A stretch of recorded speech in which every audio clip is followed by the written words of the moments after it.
सृष्टि के आदि से परमपिता परमात्मा ने जब सृष्टि का निर्माण किया तो निर्माण करने के बाद में बताया कि इसमें कैसे विचरण करे, इस वैदिक व्यवस्था को कैसे जिया जाए और इस वैदिक व्यवस्था में जी करके हम अपने जीवन का, अपनी आत्मा का सर्वांगीण विकास करते हुए अंतिम चरम लक्ष्य मोक्ष की तरफ बढ़े। ये एकमात्र मार्ग ऐसा है क्योंकि सत्य एक होता है, इसको आप नोट करिए। सत्य हजार नहीं होते और उस सत्य के मार्ग पर चल करके ही हम जीवन में आनंद को प्राप्त कर सकते हैं। वैदिक व्यवस्था में, वैदिक काल में हमने उत्तरोत्तर उन्नति की है। जब तक वेद व्यवस्था इस देश के अंदर रही, वेदों के प्रति हमारा आचरण रहा, वैदिक व्यवस्था को हमने अपने जीवन में अपनाया, तब तक ये आर्यवर्त देश विश्व में सिरमौर रहा है, विश्व गुरु रहा है। लेकिन जब से वैदिक व्यवस्था को हमने छोड़ दिया और कहते हैं आप जब सत्यार्थ प्रकाश को पढ़ोगे तो उसमें आपको पता चलेगा, महाभारत काल से पूर्व ही विकृति आनी शुरू हो गई थी मानवाओं, और विकृति इस प्रकार आई कि दोष बढ़ते चले गए। वैदिक पथ को लोगों ने छोड़ा आलस्य प्रमाद के कारण, और धीरे धीरे विकृति बढ़ती चली गई और एक ऐसा महायुद्ध हुआ जिसमें मनीषी लोग चले गए, विद्वान लोग चले गए, और अविद्वानों के कारण, आलस्य प्रमाद के कारण लोगों ने कहना शुरू कर दिया, जो वैदिक व्यवस्था का मैं जिक्र कर रहा हूं, वेद का जिक्र कर रहा हूं, उसके लिए कहना शुरू कर दिया कि वेदों को तो शंकासुर नाम का राक्षस ले गया।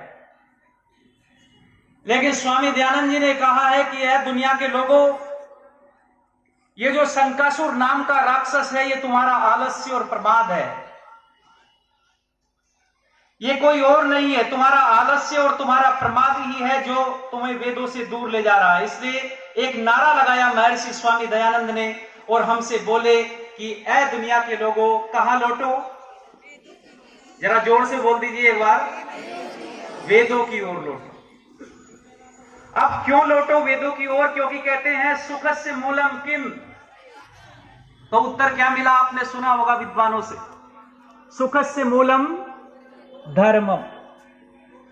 यदि आप धर्म का आचरण करोगे तो सुख मिलेगा। तो फिर ऋषियों से प्रश्न कर दिया विद्वानों से कि धर्मस्य मूलम किम, तो उत्तर मिला है वेदो अखिलो धर्म मूलम।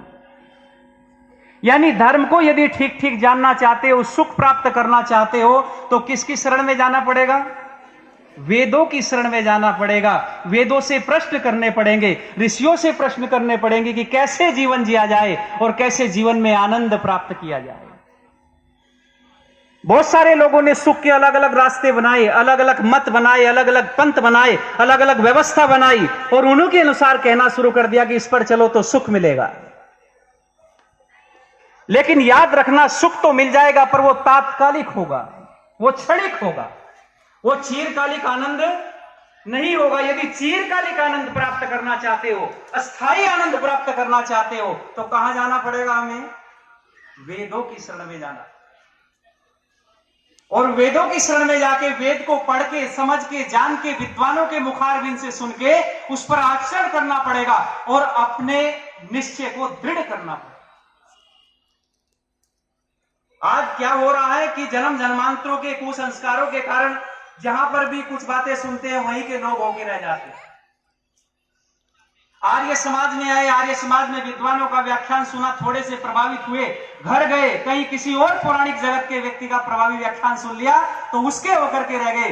दूसरी जगह किसी सत्संगी का, किसी गुरु का व्याख्यान सुन लिया, वहां के होकर के रह गए। इस प्रकार से पथ भ्रष्ट होने से सत्य की खोज नहीं होगी और सुख और आनंद बोलो नहीं मिलेगा।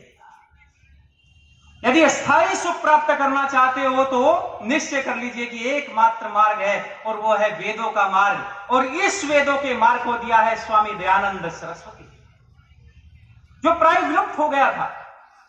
ये वेद ऐसा नहीं है कि आज ही हमारे सामने आए, नहीं, सृष्टि के आदि से परमपिता परमात्मा ने 4 ऋषियों को दिए थे, लेकिन हमने भुला दिया था, बीच में छोड़ दिया था इसे।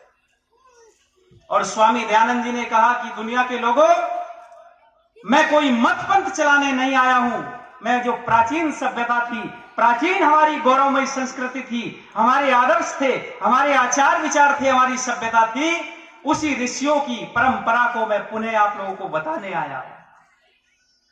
और ऋषिवर दयानंद का जीवन देखो कि अपने जन्म से लेकर के मृत्यु पर्यंत समाज के लिए जिए हैं, समाज के कल्याण की भावना के लिए जिए हैं।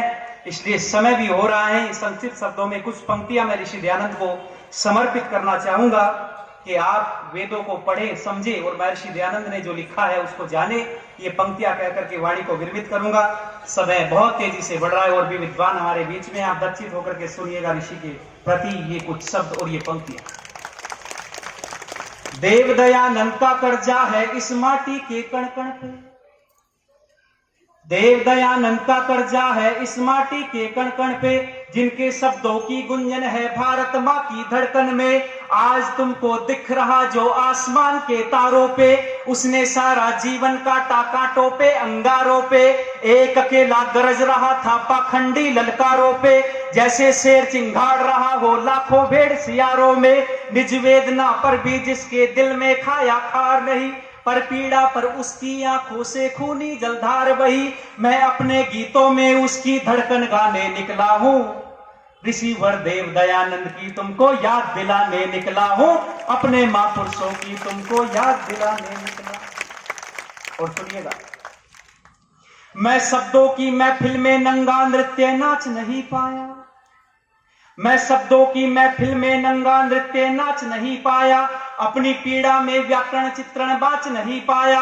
मैं पुरस्कारों की चापलूसी में सुंदर गान नहीं गाता, किसी रूपसी की यादों में रोते प्राण नहीं गाता।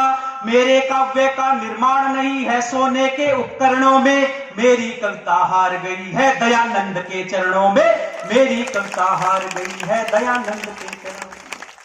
अब तो अपना एक एक अक्षर सन्यासी सा लगता है, आर्य समाज का एक एक मंदिर मथुरा का सी लगता है, ऋषि का एक एक पावन वाक्य मधुर ज्ञान सा लगता है।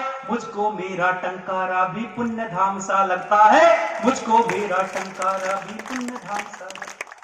उस पुण्य धरा की माटी का मैं वचन निभाने निकला हूं, अपने महापुरुषों के तुमको याद दिलाने निकला हूं, ऋषिवर देव दयानंद की तुमको याद दिलाने निकला। और कैसे थे ऋषि? महर्षि दयानंद को पढ़िए लोगों। देव दयानंद प्रकाश पुंज है गहन तमों की घाटी में, देव दयानंद प्रकाश पुंज है गहन तमों की घाटी में। देव दयानंद चंदन का पौधा सूखी बंजर माटी में, देव दयानंद करुणा का सागर पाषाणों के सीने पर। देव दयानंद रक्त बूंद था सूखे पड़े पसीने पर, देव दयानंद बलिदान था भारत माँ की छाती पर। देव दयानंद शेषनाग था पाखंडों की छाती पर। देव दयानंद का जीवन, देव दयानंद का जीवन सीता की अग्नि परीक्षा है। देव दयानंद का जीवन कैसा संग्राम रहा होगा, राक्षसों की लंका में जैसे हनुमान रहा होगा, राक्षसों की लंका में जैसे हनुमान रहा होगा। उस महामानव उस ब्रह्मचारी की मैं पीड़ा गाने निकला हूं, ऋषिवर देव दयानंद की तुमको याद दिलाने निकला। और सुनिएगा,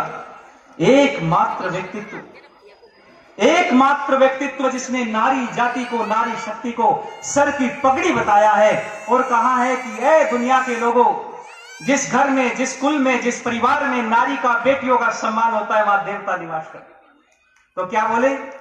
देव दयानंद को मातृशक्ति का पहरेदार कहूंगा मैं, जो रातों को हृदय से फूटी वो चित्कार कहूंगा मैं। जब पूरी नारी जाति पर आरोप लगे आवाज उठी, जब धर्म के देवालयों में अबलाओं की लाज लुटी, जब मृत पति के संग में नारी भी चिता पर जलने लगती है, तब देव दयानंद के हृदय में एक आग पिघलने लगती है। तब दयानंद ने नारी शक्ति को मां कह करके सम्मान दिया, धरती से भारी बतलाया, सबसे ऊंचा स्थान दिया। दुनिया के पत्थर खाए तुमको जीने का आधार दिया, पर हाय एक नारी ने ही जहर पिलाकर दयानंद को मार दिया। इसलिए लोगों, उस ऋषि को समझिए, वैदिक व्यवस्था को जानिए। आयोजक महोदय हमारे बीच